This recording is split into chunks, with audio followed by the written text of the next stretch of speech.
Hello Sonu, नमस्कार। मैं प्रकाश परियार, आप देख रहे हैं हमारे यूट्यूब चैनल प्रकाश पी जी के स्टडी मोटिवेशन। दोस्तों आज बात कर रहे हैं भारतीय मानक ब्यूरो में यानी दोस्तों उपभोक्ता मामले, खाद्य और सार्वजनिक वितरण मंत्रालय के अंतर्गत बहुत ही महत्वपूर्ण वैकेंसी निकाली गई। दोस्तों अगर आप इस वैकेंसी के लिए अप्लाई करते हैं, फॉर्म को भरते हैं, इस वैकेंसी के लिए अप्लाई करते दोस्तों, तो आपके लिए काफी महत्वपूर्ण वैकेंसी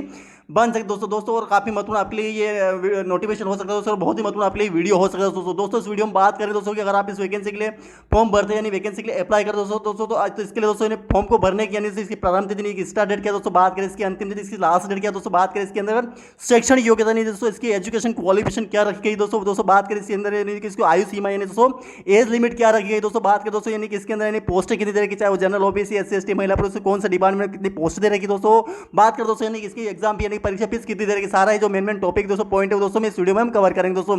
अगर आप इस वैकेंसी के लिए अप्लाई करते दोस्तों तो दोस्तों आपके लिए यानी सबसे मेन चीज होती है दोस्तों यानी कि एजुकेशन क्वालिफिकेशन कितना है दोस्तों, इसके लिए यानी कि शैक्षणिक योग्यता एजुकेशन क्वालिफिकेशन कितना मांगा गया दोस्तों इस वीडियो में बात करें दोस्तों अगर आप इस वैकेंसी के लिए अगर अप्लाई करें दोस्तों फॉर्म को भर के दोस्तों आप इस वैकेंसी की अच्छी तैयारी करके दोस्तों आप अगर इस वैकेंसी को आप क्वालिफाई कर लेते हैं दोस्तों और आप इस पोस्ट को प्राप्त कर लेते दोस्तों आपके लिए काफी महत्वपूर्ण वैकेंसी बन सकती है दोस्तों। और आप देख सकते हैं कि भारतीय मानक ब्यूरो के अंतर्गत ये वैकेंसी निकाली गई दोस्तों और ये उपभोक्ता मामले दोस्तों खाद्य सार्वजनिक विभाग के अंतर्गत आता है, ये वितरण मंत्रालय के अंतर्गत उपभोक्ता मामले विभाग भारत सरकार के अंतर्गत ये वैकेंसी आती है दोस्तों और आपके लिए काफी महत्वपूर्ण यानी गवर्नमेंट के जॉब के आधार पर बहुत ही महत्वपूर्ण वैकेंसी बन सकती है। अगर इसके लिए आप एक शैक्षणिक योग्यता का अगर क्राइटेरिया पूरा करते हो आपके लिए काफी महत्वपूर्ण वैकेंसी बन सकती है दोस्तों इस वीडियो में सारा हम कंटेंट जितना भी दे रखा है इसके अंदर हम कवर करेंगे, जिससे अगर आप दोस्तों आप इस वैकेंसी के लिए अप्लाई करते हो दोस्तों तो आपके लिए काफी महत्वपूर्ण वैकेंसी बन सकती है दोस्तों और आप इसके लिए अप्लाई कर पाएंगे दोस्तों। तो दोस्तों हम सारा जितना भी इसका क्राइटेरिया दे रखा है दोस्तों हम सारा रीड करने के और पढ़ने करके दोस्तों इसको समझने की सारा यानी इसके जो क्या निर्देश दे रखे हैं, क्या क्या इसके अंदर क्राइटेरिया मांगा है, सारा हम कंप्लीट करने की कोशिश करेंगे दोस्तों। सारा आपको यानी एक जानकारी आपको यानी पॉइंट टू पॉइंट आपको प्रोवाइड करवा दी जाएगी अगर दोस्तों इस के लिए आप भरते हो दोस्तों अप्लाई करते हो। चलो दोस्तों बिना समय का स्टार्ट कर दो, क्या दे रखा दोस्तों वीडियो पसंद है लाइक कमेंट शेयर जरूर कर देना, चैनल पर सब्सक्राइब जरूर कर देना दोस्तों। तो देख सकते दोस्तों आप इसके अंदर भारतीय मानक ब्यूरो दोस्तों यानी कि उपभोक्ता मामले खाद्य और सार्वजनिक वितरण मंत्रालय उपभोक्ता मामले विभाग भारत सरकार के अंदर मानक भवन बहादुर सफर न्यू दिल्ली यानी 11002 यानी दोस्तों यानी कि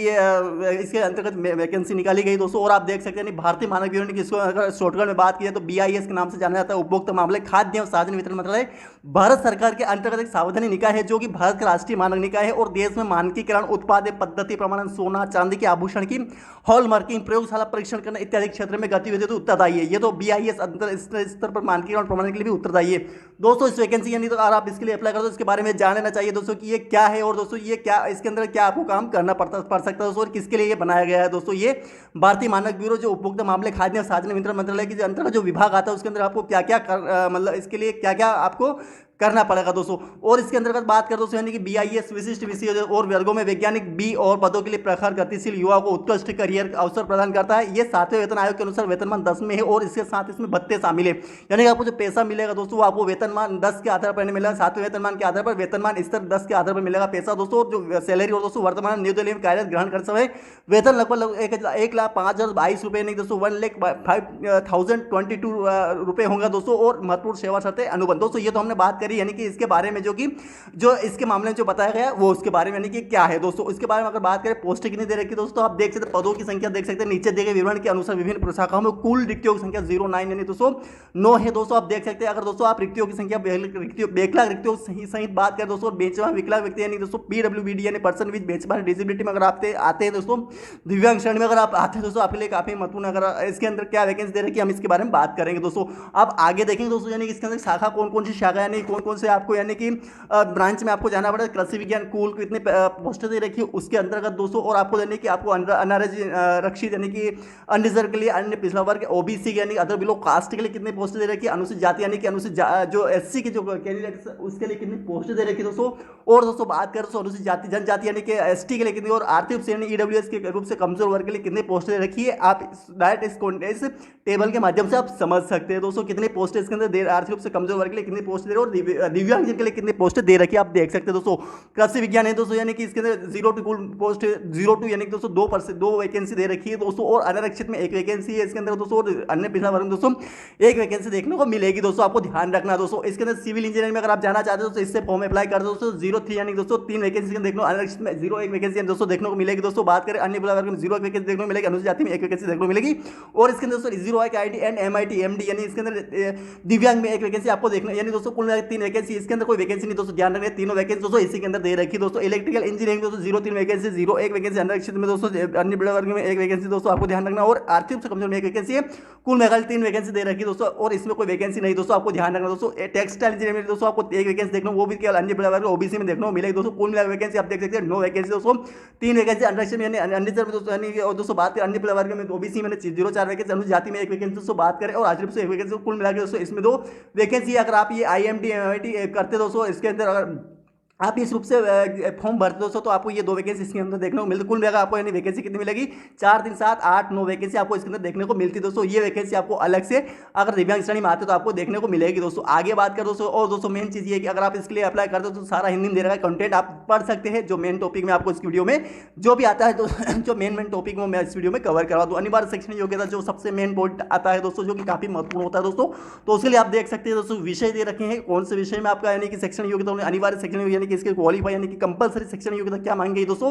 वो आपको पता होना चाहिए दोस्तों। उसके बारे में संबंधित गेट यानी कि दोस्तों की विषय और इसके कोड क्या होना चाहिए दोस्तों। सिविल इंजीनियरिंग के लिए अगर आप फॉर्म भरते दोस्तों, इलेक्ट्रिकल इंजीनियरिंग और टेक्सटाइल इंजीनियरिंग के लिए अगर फॉर्म के रूप में अगर फॉर्म भरते दोस्तों, न्यूनतम 60% प्राप्त करना, अनुसूचित जाति अनुसूचित जनजाति अगर कैंडिडेट के 50% मांगा है, और जो सामान्य कैंडिडेट की जो है दोस्तों उनके लिए 60% प्राप्तांक होना चाहिए। ग्रेजुएशन यानी इंजीनियर प्रौद्योगिकी में समकक्ष में स्नातक डिग्री में दोस्तों, किसमें ग्रेजुएशन में आपके पास ये होना चाहिए दोस्तों। सेकंड पॉइंट ये दे रखा दोस्तों 2021 2022 2021 गेट परीक्षा के वेद अंक आपके पास होना चाहिए, गेट क्वालिफाई होना चाहिए दोस्तों। और 3/11/2023 ऑनलाइन आवेदन अंतिम तारीख जो दे रखी है इसके अंतर्गत 3/11 गेट के आवेदन दोस्तों, आपको जो डेट है इसकी जो अंतिम दे रखी है वो 3 नवंबर 2023 तक फॉर्म को अप्लाई कर देना। लेकिन वहां तक दोस्तों आपको अंतिम तारीख तक आपको गेट कंप्लीट होना चाहिए, वहां तक वेद अंक आपके पास होना चाहिए दोस्तों। अगर इसके बाद बात करें दोस्तों, यानी कि आदिवासी कृषि विज्ञान के लिए कृषि स्नातक में दोस्तों 60% प्राप्त के साथ अनुसूचित जाति अनुसूचित जनजाति के लिए 50%, यानी कि इसके लिए 60, अन्य सामान्य के लिए 60% रखे, और अन्य के लिए दोस्तों यानी कि जो अनुसूचित जाति अन्य के लिए 60 है दोस्तों, अनुसूचित जाति अनुसूचित जनजाति के लिए दोस्तों अगर 50% इसके अंदर 50 मार्क्स रखेगा दोस्तों। निम्न उप शासन में किसी भी स्नातक में दोस्तों, यानी कि परास्नातक में यानी कि दोस्तों यानी कि आपका यानी कि डिग्री होनी चाहिए,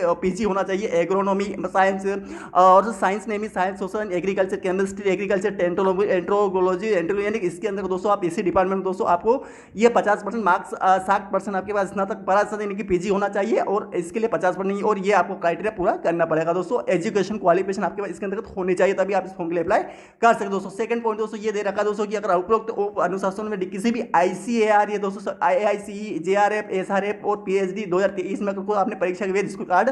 आप कहें आपके पास, तभी आप इस फॉर्म के लिए अप्लाई कर सकते हैं, वरना आप इस फॉर्म के लिए अप्लाई नहीं कर पाएंगे दोस्तों अगर आप इसके लिए फॉर्म को भरते दोस्तों। दूसरी बात ये दे रखी दोस्तों, आप इसके अंदर देख सकते हैं कि इसके अंदर दोस्तों संबंधित गेट में अगर परीक्षा आपने पास की है दोस्तों, उसके अंदर दोस्तों आपने विषय कोड क्या तो सिविल इंजीनियरिंग में C होना चाहिए, तो इलेक्ट्रिकल इंजीनियरिंग में E होना चाहिए दोस्तों, टेक्सटाइल इंजीनियरिंग में ये सब कंप्लीट होना चाहिए, तभी आप इस फॉर्म के लिए अप्लाई कर पाएंगे दोस्तों, और वरना आप इस फॉर्म के लिए अप्लाई नहीं कर सकते दोस्तों। यानी कि अगर आप कुल मिलाकर दोस्तों आपको शैक्षणिक योग्यता जो दे रखी वो आप पूरी कंप्लीट करते हैं दोस्तों, आपकी जो जिस कैटेगरी में आपके जितने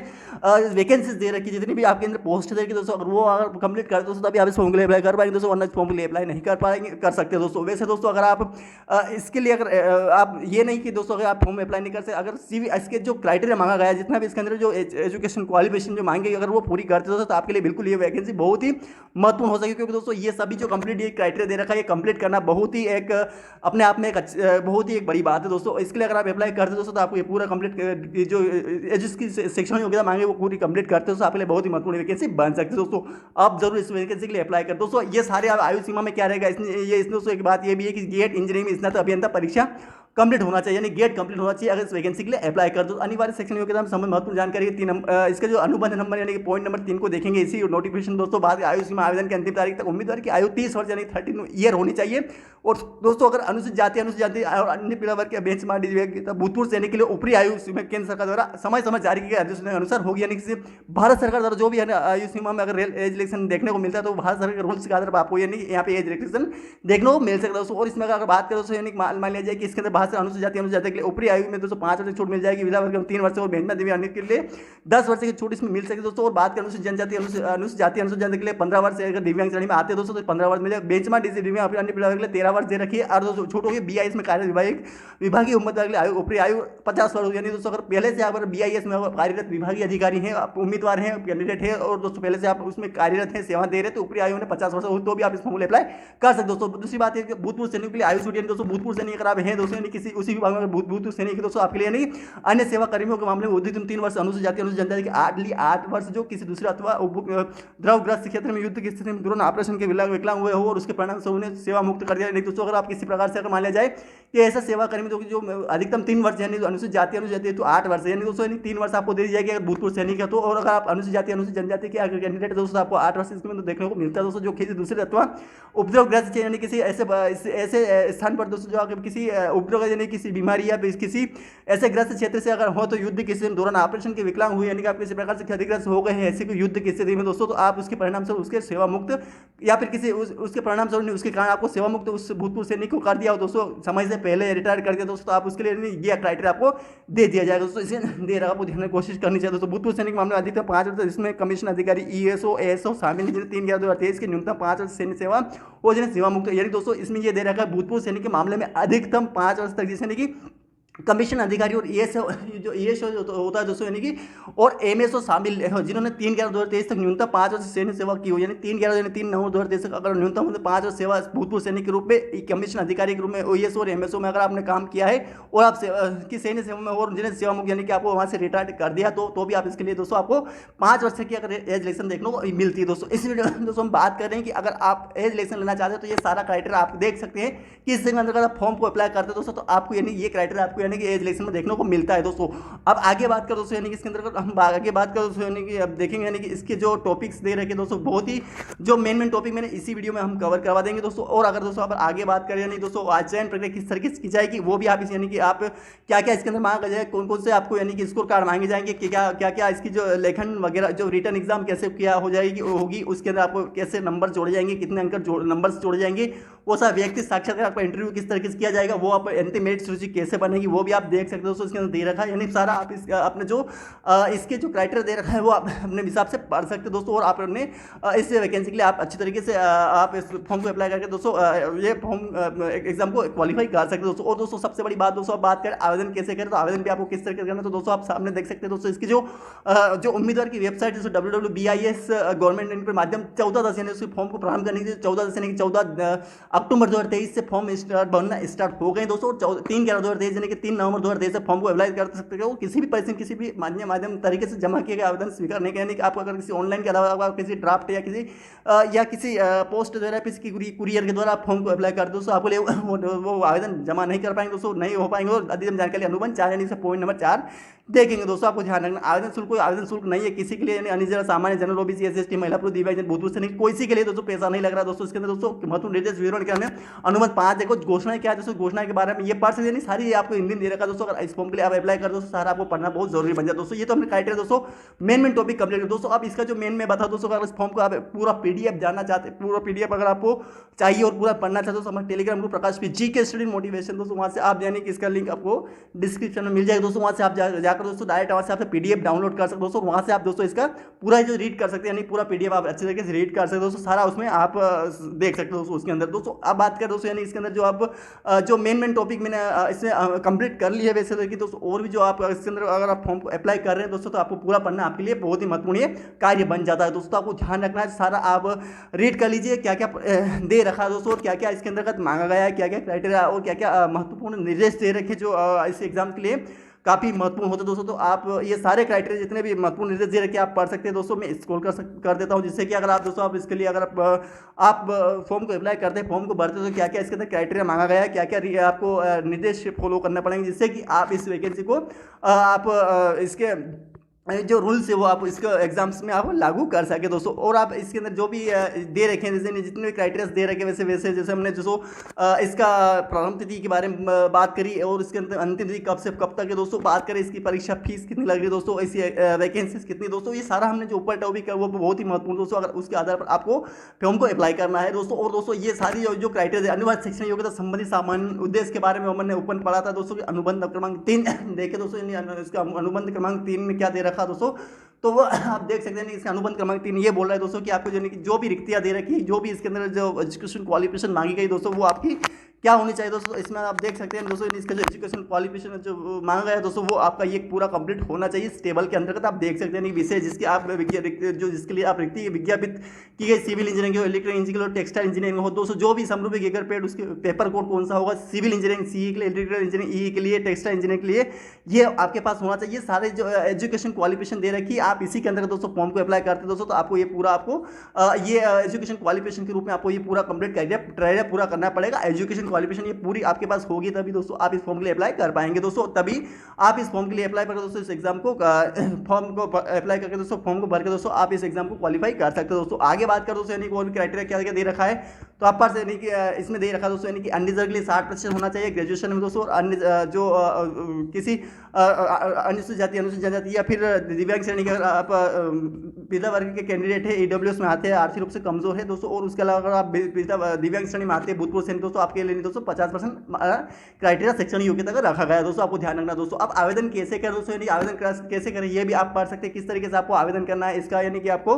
पूरा यानी कि इसका फॉर्मेट दे रखा है, आप इसके अकॉर्डिंग यानी कि स्टेप बाय स्टेप फॉर्म को अप्लाई कर सकते हो दोस्तों, सारा क्राइटेरिया इसमें दे रखा है दोस्तों, तो आप पढ़ सकते हो दोस्तों। अब मैं यहाँ पे आपको दोस्तों यानी कि मैं आपको केवल स्क्रॉल करूँगा, यानी दोस्तों आप हिंदी में दे रखा है किस तरीके से फॉर्म को अप्लाई कर देना है, किस तरीके से आपको फॉर्म को यानी कि रीड करना है, क्या समझना है, क्या क्या इसका फॉर्म सिग्नेचर कैसे होना चाहिए, फोटोज कैसा होना चाहिए दोस्तों, आवेदन कैसे होना चाहिए, सिग्नेचर इमेजेस कैसी होनी चाहिए दोस्तों, और आगे बात करें दोस्तों अन्य दस्तावेज क्या होंगे, यानी कि आपके अन्य डॉक्यूमेंट यानी कि अदर डॉक्यूमेंट्स क्या होंगे, फोटोग्राफ दस्तावेज अपलोड करने की प्रक्रिया क्या रहेगी दोस्तों, वो आप इसमें पढ़ सकते दोस्तों। चाहे यदि आप अगर इस फॉर्म के लिए अप्लाई करते हैं दोस्तों, तो ये सारा क्राइटेरिया अगर फॉर्म के यानी कि यदि फोटो सही अपलोड किए गए हैं, कोई भी ऐसा अस्पष्ट हो तो आवेदन को अस्वीकार कर दिया जाएगा। ये आपको ध्यान रखना दोस्तों, आपको सही तरीके से रीड करना है सारा चीज़, और अच्छी तरीके से आपको फॉर्म को अप्लाई कर देना। अनुबंध 5 में क्या दे रखा है ये भी आप पढ़ सकते हो दोस्तों, सारा इसमें टॉपिक में दे रखा है दोस्तों, आपके लिए काफी महत्वपूर्ण ये बन सकता है दोस्तों। अगर आप इस वैकेंसी के लिए अप्लाई करते हो दोस्तों, तो ये सारा आपके ये घोषणा पत्र दोस्तों आपको जब वैकेंसी आप कंप्लीट कर लेंगे, क्वालिफाई कर लेंगे दोस्तों, उसके बाद जब आप फॉर्म के लिए यानी कि आप ये सारा